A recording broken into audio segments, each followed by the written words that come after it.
দেখো দুপুরের লাঞ্চে চলে এলাম, আজ একটু দেরি হয়ে গেল, অনেকটাই দেরি হয়ে গেল না, আজকের অনেক দেরি হয়ে গেছে।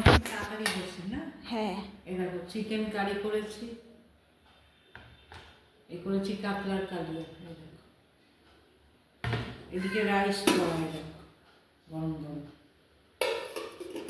আজকে দেরি হয়ে গেল, এই দেখো চিকেন কারি, দেখো কাতলা কালিয়া, আজকে অনেকটাই দেরি হয়ে গেল। এখন এবার খেতে বস। পাতলা কালিয়াটা করেছি, এই দেখো পেঁয়াজ আদা রসুন বাটা দিয়ে, টমেটো সম্বাদ দিয়েছি, জিরে, এ দেখো এই দেখো কাতলার কালিয়া।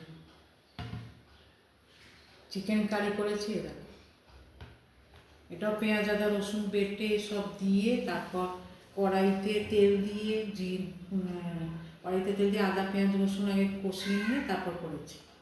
লাস্টে গরম মশলা দিয়ে দিলাম, চিকেনগুলো আগে কষালাম, কষিয়ে তারপর রান্নাটা করলাম। কেমন হয়েছে বলবে একটু রান্নাগুলো। রাতের রান্না আবার আলাদা হবে, দেখি রাতে কি করি। মাছের মাথা দিয়ে ডাল বানাবো মাম। আহা দারুণ তো। হ্যাঁ বানাবো, ওটা বানাবো। হ্যাঁ, মৌরালা মাছের ঝাল রাত্রে। আচ্ছা, এইগুলো করবো, জমে যাবে। এখন এইটাই করলাম, কাতলা কালিয়া। এখনের খাবারও তো জমে গেছে। চিকেন কারি, গরম রাইস করা।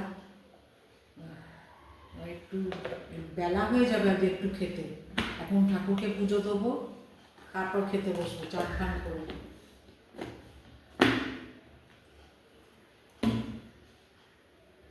এরকম তা চলো, রান্নাটা কেমন হলো বলবে, কমেন্টে জানাবে। টাটা।